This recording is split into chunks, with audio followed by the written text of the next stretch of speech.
Hybrid चावल की nursery जब आप काश्त करते हैं तो अगर दोपहर को पानी इस तरीके से खड़ा होगा तो आपका जो उगाव है मुतासर हो सकता है।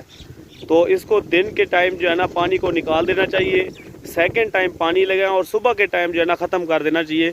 और कम अज़ कम 1 इंच पानी होना चाहिए। देखें ज़्यादा पानी खड़ा हुआ है और इससे ये ज़ाहिर होता है कि जो है ये जो बीज पड़ा होगा वो उगाव सही नहीं करेगा और उसका जो बीज थोड़ा सा उगाव करेगा वो सड़ जाएगा। तो आप सब फार्मर से गुजारिश है कि जब भी हाइब्रिड चावल की नर्सरी लगाएं तो उस वक्त जो है सेकंड टाइम पानी लगाएं। सुबह के टाइम जो है वो पानी ख़त्म हो जाना चाहिए।